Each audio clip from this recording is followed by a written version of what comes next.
జై జై సియారాం ఇదే పదం ఎక్కడ విన్నా వినిపిస్తోంది అయోధ్యాపురిలో. ప్రత్యేకించి ఆనందంగా ప్రజలందరూ కూడా దర్శన భాగ్యం మాకు కలగబోతోంది, అయోధ్యకు వచ్చేసాడు మా రాముడు వచ్చాడంటూ మాట్లాడుతున్న పరిస్థితి చూస్తున్నాము. ఎంత ఉల్లాసంగా ఉన్నారు అందరూ కూడాను. ఆ సంతోషం, ఆ భక్తి భావం వారి కళ్ళల్లో, వారి మొహంలో కనిపిస్తోంది ప్రధానంగా. ఇంకొకటి ఏంటంటే, ప్రత్యేకించి సాయంత్రం అవుతున్న కొద్ది దీపకాంతులతో అయోధ్యాపురి మెరిసిపోతుందనే చెప్పాలి. ఒక్కసారి చూడండి ఎంత బాగున్నాయో.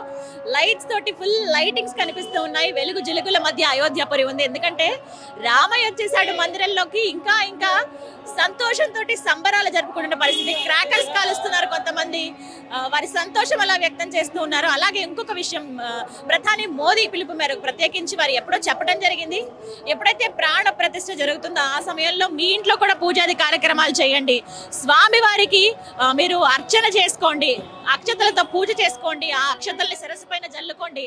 ఇక్కడ స్వామివారి ప్రతిష్టాపన కార్యక్రమంలో, పూజా కార్యక్రమంలో ఏ అక్షతలు అయితే వాడతారో, లేకుంటే ఏ అక్షతలు జల్లుకుంటే నెత్తి మీద అంత పుణ్యం వస్తుందో అటువంటి ఫలితమే మీకు ఖచ్చితంగా కలుగుతుందని చెప్పారు. అదే విధంగా అందరూ పాటించారు కూడా. ఇంకొక మాట కూడా చెప్పారు, ఆ రోజున దీపావళిని మనం సెలబ్రేట్ చేసుకుందాం అని చెప్పి. ఎందుకంటే వనవాసం పూర్తి చేసుకుని రావణ సంహారం తర్వాత స్వామి అమ్మవారు వచ్చినప్పుడు, అయోధ్యకి వచ్చినప్పుడు ప్రధానంగా దీపాలతోనే స్వాగతం పలికారట అప్పటి ప్రజలు.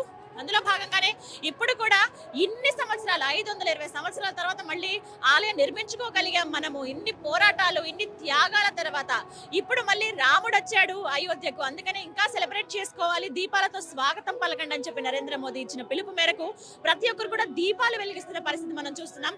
అందరి ఇళ్లలో, భారతదేశ వ్యాప్తంగా, భారతదేశం బయట అంటే పరాయి దేశాల్లో, అంటే ఇతర దేశాల్లో ఉన్న వాళ్ళు కూడా ఈ విధంగా దీపాలు వెలిగించి రామయ్యకి స్వాగతం పలికారని చెప్పుకోవచ్చు.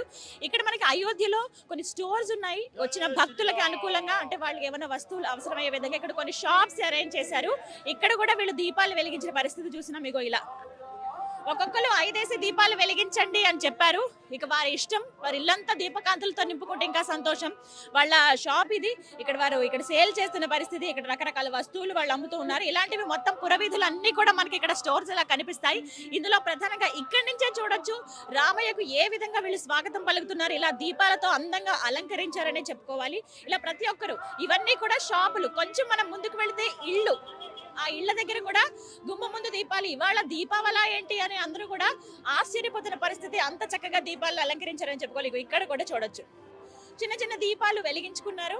ఇలా ప్రతి ఒక్కరు కూడా ఇంటికి లైటింగ్స్ పెట్టుకున్న వాళ్ళు కొంతమంది దేశవ్యాప్తంగా ఇలా చాలా చక్కగా సెలబ్రేట్ చేసుకుంటున్నారు దీపావళిని. ఎందుకంటే అయోధ్యకు మా రామయ్య వచ్చాడు కాబట్టి అందరి కళ్ళల్లోనూ ఆనందం కనబడుతోంది. ఇక మళ్ళీ దర్శన భాగ్యం కోసం అందరూ వెయిట్ చేస్తున్నారని చెప్పుకోవాలి. ఎవరైతే దగ్గర ప్రాంతాల్లో ఉండే వాళ్ళు ఉన్నారో వాళ్ళందరూ కూడా వెళ్ళిపోతున్నారు. మళ్ళీ రేపు ఉదయం దర్శనానికి వచ్చే అవకాశం ఉంది. లేదు మేము దూర ప్రాంతాల నుంచి, వేరే రాష్ట్రాల నుంచి వచ్చామని చెప్తున్న వాళ్ళు ఎవరైతే ఉన్నారో వాళ్ళు ఉండడానికి ఇక్కడే అన్ని సౌకర్యాలు ఉన్నాయి మనకి. లక్నో దగ్గర నుంచి చూసుకుంటే అయోధ్య వరకు రకరకాల హోటల్స్ లో స్టే చేసే వాళ్ళు ఉన్నారు. అయోధ్యాపురిలోనే చాలా వరకు మనకి స్టేకి, అంటే ఇక్కడ ఉండడానికి అనుకూలంగా ఉంటుంది.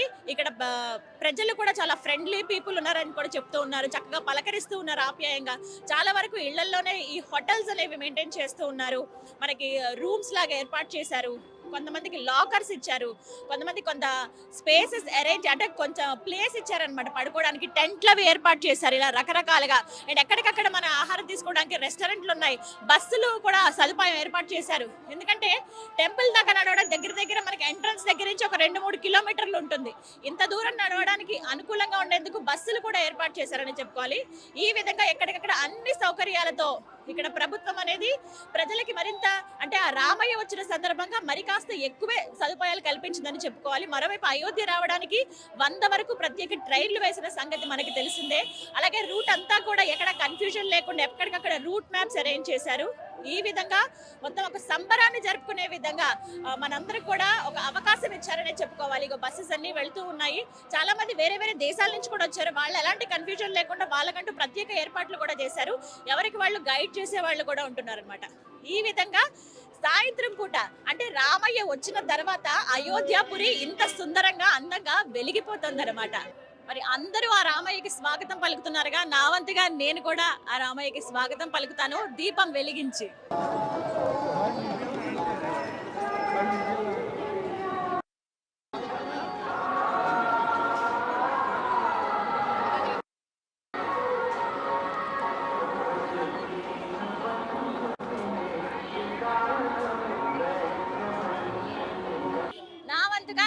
స్వాగతం ఇది. ఆ రామయ్యకు నేను స్వాగతం పలుకుతూ ఉన్నాను. ఎన్నో ఏళ్ల నిరీక్షణ ఇది. 500 సంవత్సరాలు దగ్గర దగ్గర. అలాగే ఎంతమంది బలిదానాలు, ఎంతమంది త్యాగాలు. ఇవాళ మనం అంటే వాళ్ళ కృషి అనే చెప్పుకోవాలి. ఎంతో మంది వాళ్ళ కళ ఇది. ఎప్పుడెప్పుడు చూస్తామని కొంతమంది చూడలేని వాళ్ళు చూడలేని స్థితిలో ఉండిపోయారు. కనీసం మేము మా లైఫ్ టైమ్‌లో ఒక్కసారి చూస్తామా ఆ రామయ్య అయోధ్య రావడం అని భావించిన వాళ్ళు ఉన్నారు. అలా వెళ్ళిపోయిన వాళ్ళు ఉన్నారు. కానీ ఉన్నవాళ్ళు వాళ్ళు ఖచ్చితంగా వచ్చి ఎక్స్‌పీరియన్స్ చేయాల్సిన మూమెంట్ ఇది. నా జన్మ ధన్యంగానే నేను భావిస్తాను. మన జీవితంలో వచ్చే ఒకే ఒక్క అరుదైన గొప్ప అవకాశం ఇది. అయోధ్య రామయ్యను దర్శించుకోవటం. మరీ ముఖ్యంగా ఆయన అయోధ్య వస్తున్నప్పుడు స్వాగతం పలికే దిశగా నేనిక్కడ ఉండడం అనేది ఇంకా సంతోషంగా భావిస్తున్నాను. అందరూ చక్కగా వచ్చి అయోధ్య రామయ్యని దర్శించుకోండి. ఆ బాలరాముడు ఎంత ముగ్ధ మనోహరంగా ఉన్నారు. ఆ రూపం చూస్తేనే మనకి కళ్ళంతా మనసంతా నిండిపోతుంది కదా! నిజంగా అంత చక్కటి రూపాన్ని మనం ఇంకెక్కడ చూడలేం కూడా. ఆ నగుమోము, ఆ చిరునవ్వు స్వామివారు అలా నుంచుని ఉన్నారు. చాలా సంతోషం అనిపించింది. అవంతిగా ఈ దీపారాధన స్వామికే చెందాలి. జై శ్రీరామ్.